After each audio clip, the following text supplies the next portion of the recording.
Five Nights at Freddy's. The Twisted Ones. Chapter 5. We are learning all the time.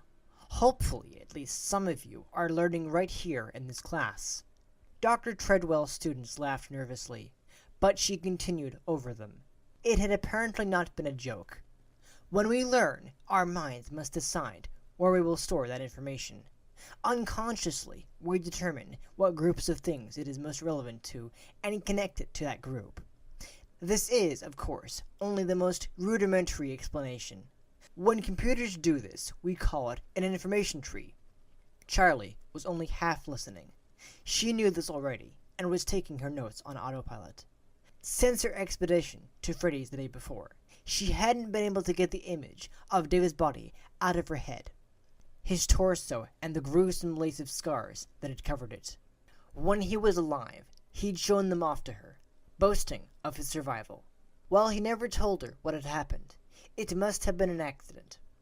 He used to wear those suits all the time. She could see him now, before all the murders, dressed as a yellow bunny and dancing merrily with a yellow bear. She shook her head suddenly, trying to get rid of the image. "Are you okay?" Artie whispered. She nodded, waving him off. But the dead man in the field, that wasn't an accident. Someone forced him inside. But why? Charlie restlessly tapped her fingers on her desk. That will be all for today. Dr. Treadwell set down her chalk and stalked off the auditorium stage with a purposeful step. Her teaching assistant, a flustered graduate student, scurried forward to collect the homework. "Hey, do you have any time to go over some of this?" Artie asked Charlie as they gathered up their things. "I'm in a little bit over my head in this class." Charlie paused. She'd promised to make up her first date with John, but she wasn't meeting him for over an hour. Now that she'd been to Freddy's, Charlie almost felt like she was on familiar ground, even if it was soaked in blood. "I have some time now," she told Artie, who lit up. "Great! Thanks so much. We can go work over at the library." Charlie nodded. "Sure." She followed him across the campus, only half engaged as he explained his difficulties with the material. They found a table, and Charlie opened her notebook to the pages she'd taken down today, pushing them across so Artie could see them. "Actually, do you mind if I sit next to you?" he asked. "It's easier if we're both looking at the same thing, right?" "Oh, yeah." Charlie pulled her notes back over as he came around and sat next to her, scooting his metal folding chair next to hers, just a few inches closer than she would have preferred. "So, where did you get lost?" she asked him. "I was telling you on the way over," he said, with a hint of reproach in his voice, then cleared his throat. "I guess I understood the beginning of the lecture, when she was reviewing last week's material." Charlie laughed. "So, basically you want to review everything new from today?" Artie nodded sheepishly. Charlie started from the beginning, pointing at her notes as she went. As she flipped through the pages, she noticed her own scribbles in the margins. Charlie leaned in closer, where harsh outlines of rectangles lined the bottom of the page. They were all colored in, like slabs of granite. She stared at them with a sensation of déjà vu. They were important. "I don't remember drawing that," she thought uneasily. Then, "It's just doodles. Everybody doodles." She turned the page to the next segment of the lecture, and a strange alertness rose at the base of her neck, as if someone might be watching her. There were more doodles in the margins of this page too, and the next one. All of them were rectangles. Some were large and some were small. Some scribbled and some outlined in so solidly that her pen had wet the paper through and torn it. All of them were vertical, taller than they were wide. Charlie stared, tilting her head to see from different angles, until something pinged inside her. "Sammy," she thought then. "Is this you? Does this mean something? Does this mean something I don't understand?" Charlie glanced at Artie. He was staring at the paper too. As she watched, he turned the page again. The next pages were the same. They were filled with neat, clear notes, but little rectangles were squashed into every available spot on the page, stuffed into the space between bullet points, crammed into the margins, and tucked away where lines came up short. Quickly, Artie flipped the page back. He looked up at her and smiled. but his eyes were wary. "Why don't you try the first problem here?" Charlie suggested. Artie bent over his worksheet, and Charlie stared down at her notebook. Her mind kept returning to her father's house, and the shapes she'd drawn only made the impulse stronger. "I have to go back." "Are you okay?" Artie leaned in cautiously. Charlie stared down at her notebook. Now that she'd noticed the rectangles, they seemed more prominent than the notes. She could focus on nothing else. "I have to go back." Charlie shut the notebook and blinked hard. She ignored Artie's question, shoving the notebook into her backpack. "I have to go," she said as she stood up. "But I'm still stuck on the first problem," Artie said. "I'm sorry, I really am." She called over her shoulder as she hurried away. She bumped into two people as she passed the circulation desk, but was too flustered to mutter an apology.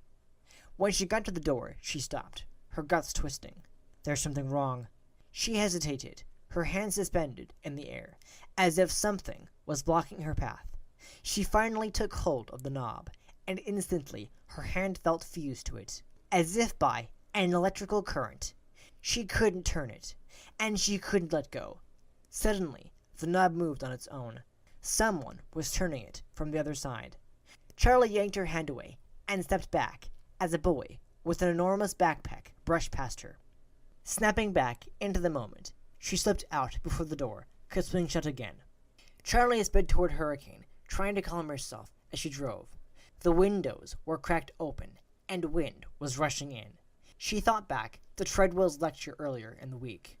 At every moment, your senses are receiving far more information than they can process all at once. Maybe that was Artie's problem in class.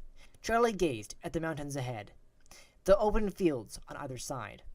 Watching them go by, she began to feel like some restraint had been loosened. She had been spending too much time in her room or in class, and not enough out in the world. It was making her jumpy, exaggerating her natural awkwardness. She rolled her window down farther, letting in the air. Over the field to her right, a few birds were circling. No. Charlie stopped the car. Something is wrong. She got out, feeling ridiculous, but the last few days had put her on a hair trigger. The birds were too large. She realized they were turkey vultures, and some of them were already on the ground, cautiously approaching what looked like a prone figure. Could be anything. She leaned against the car. Probably just a dead animal. After another moment, she turned back toward her car in frustration, but didn't get in. It's not a dead animal. She clenched her teeth and started to the spot the vultures were circling. As she got closer, the birds on the ground flapped their wings at the sight of her and soared away. Charlie dropped to her knees. It was a woman. Charlie's eyes went first to her clothing. It was ripped up, just like the dead man Clay Burke had shown her. She leaned over to check the woman's neck, though she knew what she would find. There were deep, ugly gouges from the spring locks of an animatronic suit. But before she could examine them closely, Charlie stopped, horrified. She looks just like me. The woman's face was bruised and scratched, which obscured her features. Charlie shook her head. It was easier to imagine more of a resemblance than there really was. But her hair was brown and cut like Charlie's, and her face was the same round shape with the same complexion. Her features were different, but not that different. Charlie stood up and took a deliberate step back from the woman, suddenly aware of how exposed she was in the open field. Clay. I need to call Clay. She looked up at the sky, wishing for a way to keep the vultures at bay, to protect the body. I'm sorry, she whispered to the dead woman. I'll be back. Charlie started off to her car, then broke into a run, faster and faster across the field, until she ran like something was right behind her. She got in and slammed the door, locking it as soon as she was inside. Panting heavily, Charlie thought for a second.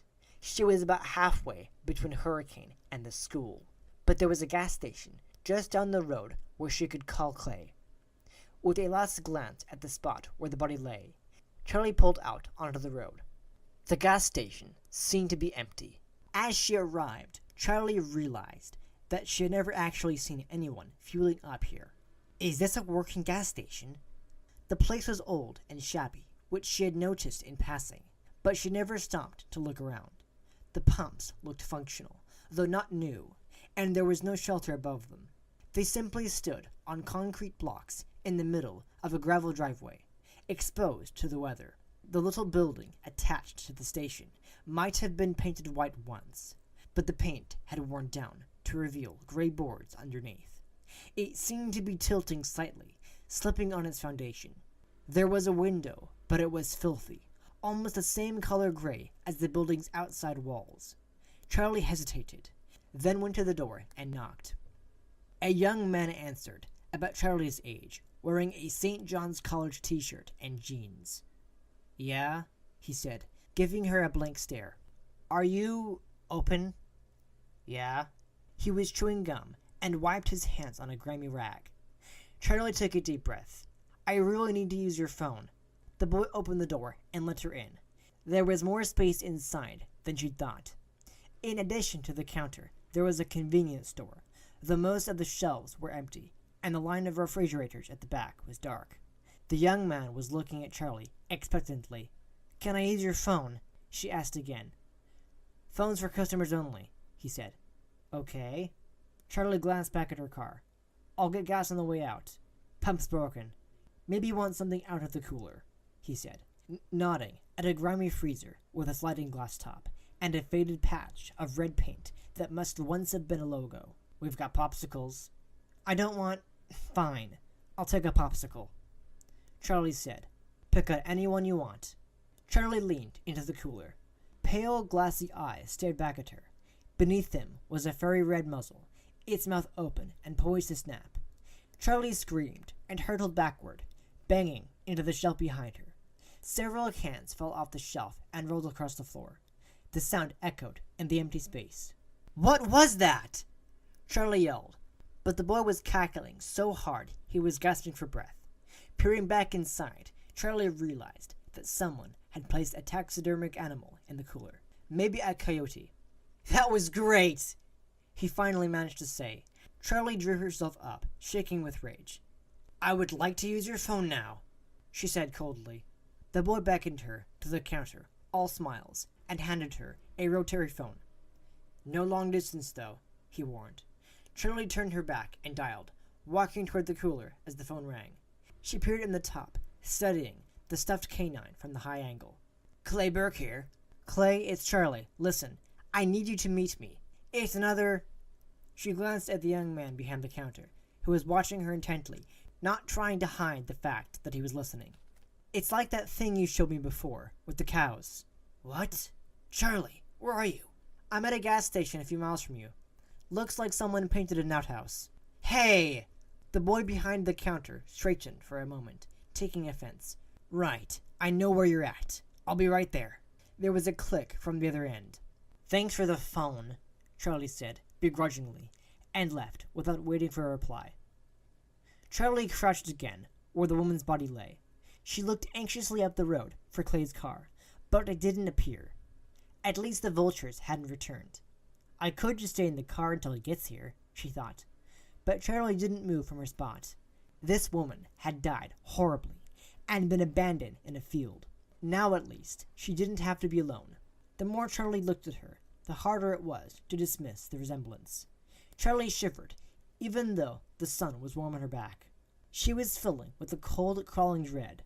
"Charlie?" Charlie spun around to see Clay Burke, then sighed and shook her head. "Sorry, I got here as fast as I could," he said lightly. She smiled. "It's okay. I'm just on edge today. I think that's the third time I've jumped in the air when someone said my name." Clay wasn't listening. His eyes were fixed on the body. He knelt carefully beside it, scrutinizing it. Charlie could almost see him filing every detail away. She held her breath, not wanting to disturb him. "Did you touch the body?" he asked sharply, not looking away from the corpse. "Yes," she admitted. "I checked to see if she had the same injuries as the man." "Did she?" "Yes, I think. I know she was killed the same way." Clay nodded. Charlie watched as he got up and circled the woman, dropping down to look more closely at her head, and again at her feet. Finally, he turned his attention to Charlie again. "How did you find her?" he asked. I saw birds, vultures, circling above the field. I went to check. Why did you go to check? His eyes were hard, and Charlie felt a trickle of fear. Surely Clay didn't suspect her. Why wouldn't he, she thought. Who else would know how to use the spring locks? I bet he could come up with a million theories about me. Twisted girl avenges father's death. Acts out psychodrama. Film at 11. She took a deep breath, meeting Clay's eyes. I checked because of the body you showed me.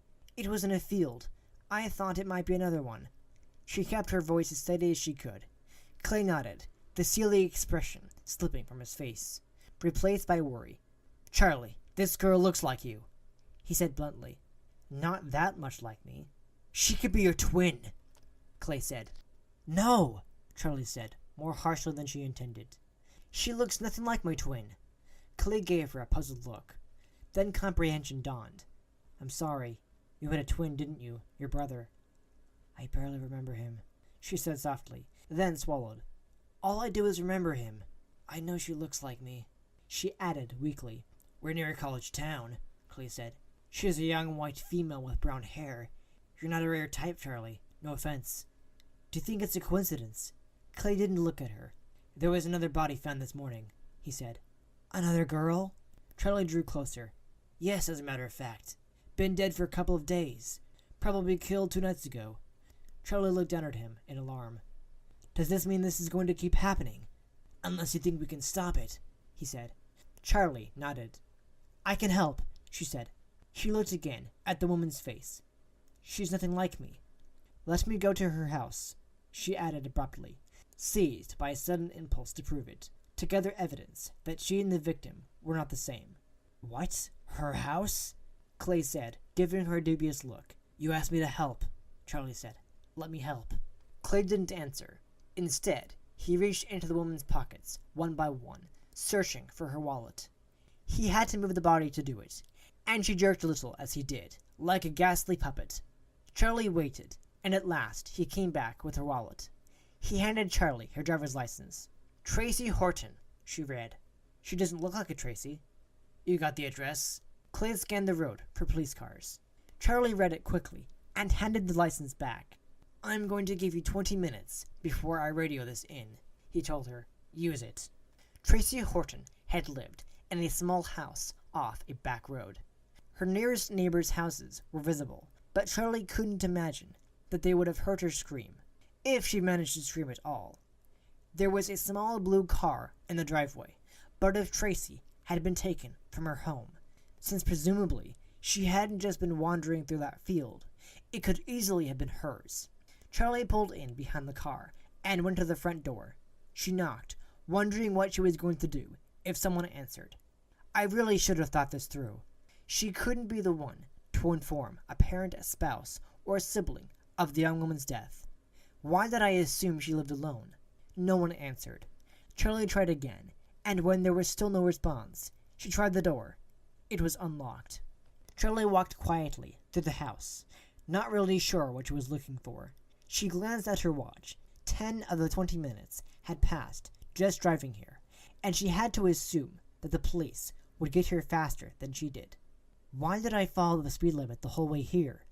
The living room and kitchen were clean, but they conveyed no information to her. Charlie didn't know what peach-painted walls said about a person, or the fact that there were 3 dining room chairs instead of 4. There were 2 bedrooms.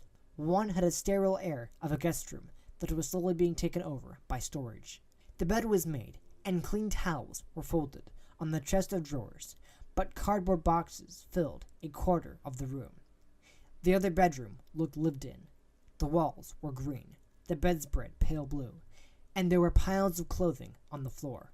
Charlie stood in the doorway for a moment, and found she could not go inside. I don't even know what I'm looking for.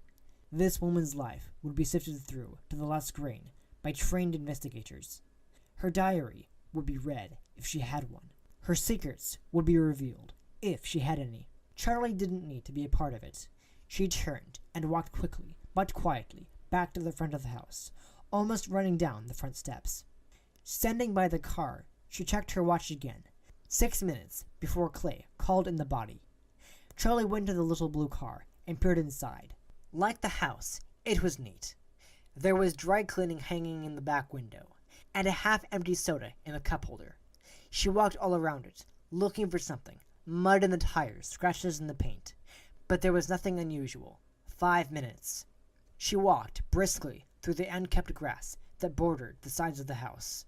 When she reached the backyard, she stopped dead. Before her were 3 huge holes in the ground, longer than they were wide. They looked like graves, but at a second glance, they were too messy, their outlines poorly defined. Charlie walked around them in a circle. They were lined up next to each other, and they were shallow, but the dirt at the bottom was loose. Charlie grabbed a stick off the ground and poked it into the middle hole. It went in almost a foot before it was stopped by denser soil. The dirt dug out of them was strewn messily all around. Whoever dug the holes had carelessly tossed it everywhere, not bothering to pile it up. 2 minutes. Charlie hesitated for another moment, then lowered herself into the middle hole. Her feet sunk into the loose dirt, and she fought to steady herself, catching her balance. It wasn't too deep. The walls came up to her waist. She knelt and put her palm against the wall of the grave. The hole, she reminded herself. The dirt was loose here, and the wall was rough. Something had been hidden here, under the ground. The air is growing thin. I am running out of oxygen, and I will die like this, alone in the dark. Charlie's throat seized. She felt as if she couldn't breathe. She climbed out of the hole and up onto the grass of Tracy Horton's backyard. Charlie took a deep breath, focusing all her attention on pushing away the panic. When she was free of it, she checked her watch. -1 minute. He's already called them. But something kept her there. Something familiar. The loose dirt. Charlie's mind raced. Something climbed out of these. From a distance, a siren was wailing. It would be here in no time.